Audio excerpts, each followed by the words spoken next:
대한민국 최고 병원 의사가 전하는 건강 이야기. 서울대학교 병원 팟캐스트. 안녕하세요. 서울대학교 병원 팟캐스트 건강톡톡 교수 김민선입니다. 오늘은 피부암 세 번째 시간인데요. 피부암에서 제일 유명한 종류죠. 흑색종에 대해서 좀 알아보고 치료와 예후에 대해서 살펴봅니다. 우리 병원 피부과 문재호 교수님과 함께합니다. 안녕하세요. 안녕하세요. 지난 시간에 이제 기저세포암, 편평세포암에 대해서 좀 알아봤는데요. 네네. 오늘 제일 유명한 피부암이죠. 흑색종에 대해서 좀 알아보려고 네네. 합니다. 아무래도 이제 지난 시간에 설명해주신 암들은 절제하면은 그래도 많이 걱정 안 하셔도 되는 그런 암이라고 설명해주셨는데 흑색종은 제가 지난번 시간에 그 그레이 아나토미 이지를 말씀드렸지만 그 좀 되게 무서웠었거든요. 항암 치료도 굉장히 독하게 하고 이렇게 나왔었는데 흑색종은 어떤 종양인가요? 흑색종, 또 악성 흑색종, 영어로는 말리그넌트 멜라노마라고 하고요. 이거는 피부에는 각질 세포와 도 있고, 그 중에 멜라닌 세포가 있습니다. 이 멜라닌 세포가 에서 기원되어서 생긴 악성 병변으로 말할 수 있겠습니다. 멜라닌 세포가 악성 변화를 일으킨 건 거죠. 그러니까 그 주로 어떤 모양으로 생기나요? 어떤 부위에? 멜라닌 세포는 멜라닌을 만들기 때문에 보통 색깔을 가지고 오고요. 그래서 갈색 또는 회색 또는 검정색의 병변으로 초기에는 이렇게 넓은 조그만한 반 또는 조금 커지면 판 또는 이런 양상으로 보이고요. 진행되면 튀어나온 병변이 생기게 됩니다. 일부에서는 색깔을 만들지 않은 무색소성 흑색종이라는 것도 있어서 색깔이 없더라도 튀어나오면서 이렇게 궤양을 일으키는 병변을 의심을 해야 되고요. 서양에서는 이렇게 햇빛 노출 부인 얼굴과 몸에나 팔다리에 제일 많은데, 동양에서는 이렇게 손과 발, 이렇게 에크럴, 이렇게 손가락 말단 부위에 있는 부위가 50에서 60% 이상 이렇게 높게 분포하고 높게 빈도를 차지하고 있습니다. 발 같은 데 생기는 그런 것들도 있을 수 있는 거네요. 발바닥, 손바닥, 발바닥이 가장 흔하죠.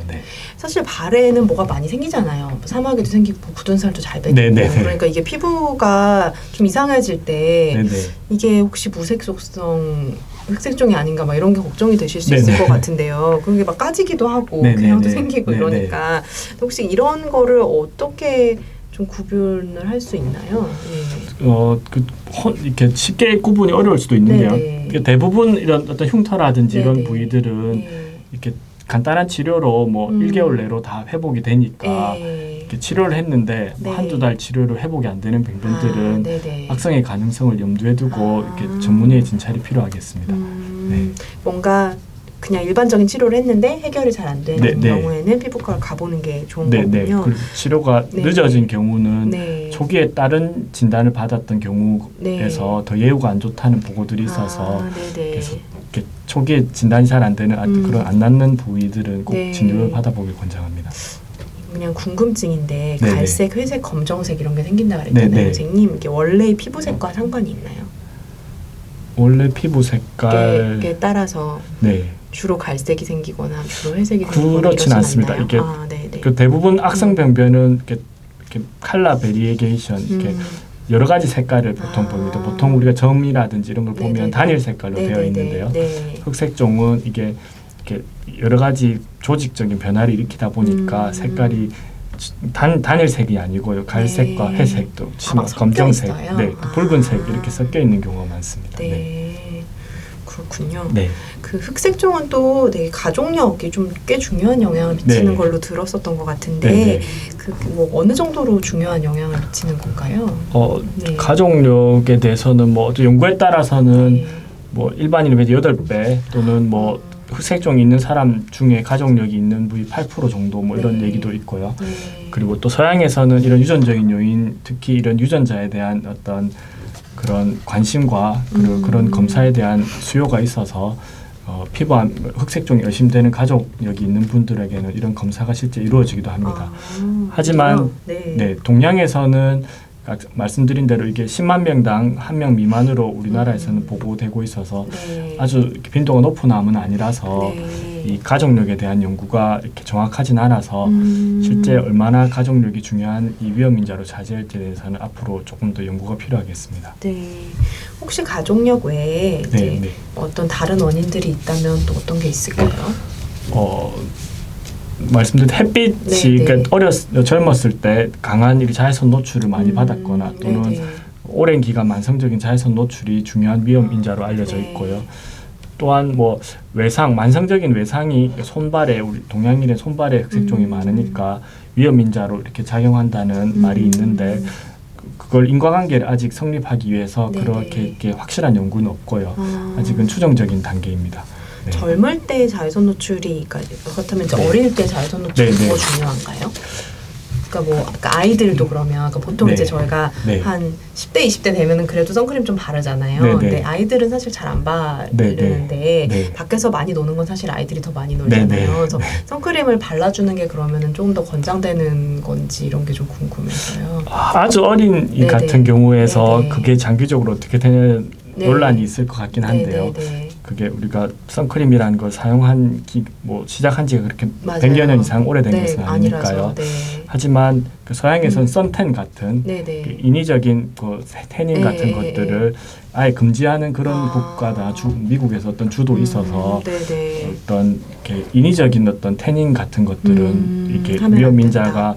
인과관계가 조금 이렇게 있을 강하게 요인이 되어서 아. 막고 있는 추세입니다. 그렇군요. 그래서 그 흑색종은 또 네. 피부에만 생기는 게 아니라 뭐 네. 눈 안에도 생길 수 있다 이런 네, 것도 네. 봤었던 것 같은데요. 네, 네. 눈 안이 또 멜라닌이 있어서 그런 네네. 건가요? 네, 아. 마찬가지로 네. 멜라닌 세포는 모든 피부로 이루어진 조직 또는 네. 또 다른 장기에도 세포가 존재할 수 있기 때문에 네, 네. 그럴 수 있습니다. 눈은 또한 자외선에 자주 노출되는 부위라서 이렇게 햇빛을 많이 노출받는 분들, 그렇군요. 직업을 가진 분들은 또 햇빛이 강할 때는 선글라스를 낀다든지 이런 것들이 또 이렇게 자기 건강에는 좋을 수 보호하는, 있겠습니다. 네.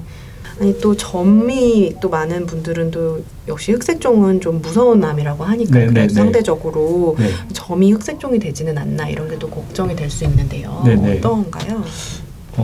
일반적인 모반 그 양성점이 확실한 경우에는 네, 아주 예외적인 경우 아니라면 네. 암으로 되지는 않는 것으로 생각이 됩니다. 아, 하지만 그 뭐 선천성 모반이 큰 경우에 네. 암이 좀 더 많이 될 수 있다 알려져 있는데요. 20cm 이상의 20cm 이상. 이렇게 국내 뭐 다기관 연구에 의하면 네. 이렇게 여러 병원에서 131명의 선천성 모반 큰 음. 점을 가진 경우를 조사했는데 이 중에 3명, 그러니까 2.3%에서 네. 보고되었다고 합니다. 어떤 면에서는 조금 일반 인구보다 높은데요. 하지만 네, 네. 또 어떤 면에서는 선천성 모반을 가졌다고 해서 다 암이 다 되는 되는 건 건 아니니까 아니고.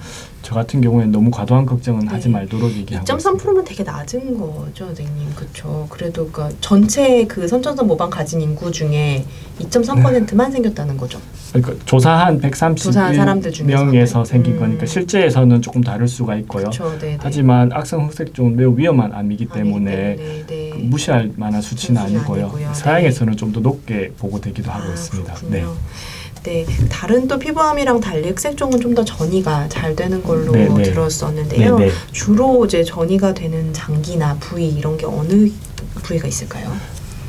대부분 전이가 일어나면 국소임파절로 전이가 됩니다. 근처에 있는 네, 부분. 뭐 발에 있으면 발가락에 있으면 이렇게 뭐 우리 골반 쪽에 있는 그런 쪽으로 전이가 되고요. 네, 네. 팔에 있으면 어깨 쪽으로 이렇게 전이가 되고 음. 그 이후로 폐 그리고 뭐 뼈 또는 머리, 브레인 등 뭐 이런 쪽으로 네, 전이가 네, 될 수 네. 있겠습니다. 네. 폐나 뼈, 뇌까지도 전이가 네, 될 수 네. 있다. 네. 그러면 흑색종 같은 경우는 진단을 할 때 네. 이제 정말로 전이가 됐는지를 꼭 확인을 하는 절차가 있겠네요, 선생님. 그렇죠? 네, 네, 네. 네. 그러면 치료도 좀 많이 다른가요? 수술만 하는 게 아니라 뭔가 다른 게 진행이 되나요? 치료는 모든 근간은 수술적 치료이듯이 네네. 이게 병변이 국소적으로 이렇게 있는 경우에는 수술로 네. 치료를 해야 됩니다. 하지만 네. 이게 전이가 잘 되다 보니까 네네. 병변의 깊이에 따라서 수술 범위를 아. 이렇게 정할 수 있습니다. 그래서 1mm 이상 깊이인지 또는 2mm 이상인지 4mm 이상인지 따라서 이렇게 얼마나 떼야 될지 그 병변 가장자리로부터 이렇게 좀 달리 하고 있고요.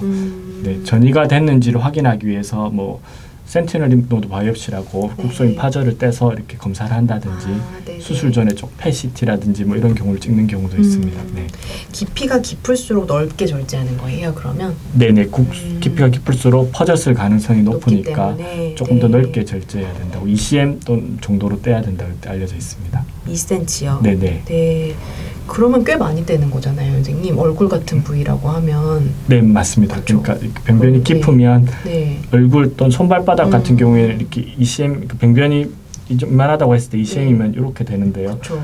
이게 그냥 이런 경우는 단순 봉합이 힘들기 때문에 그렇죠. 다양한 네. 재건 수술을 고려해야 됩니다. 뭐 피부 이식 이런 거를. 네네. 그런 그 건가요? 부분에 대해서는 네네. 뭐 성형외과 선생님들과 같이, 예. 정형외과 선생님들 이런 다양한 팀들이 아. 이렇게 회복을 도울 수도 있겠습니다. 네. 아, 네. 혹시 그러면 이제 나는 너무 이거는 너무 많은 흉터가 남을 것 같다라고 해서 수술을 외에 다른 치료법은 없나요? 이렇게 물어보실 수도 있을 것 같은데요. 네. 그렇지는 않나요? 네. 흑색종 같은 경우에는 네네.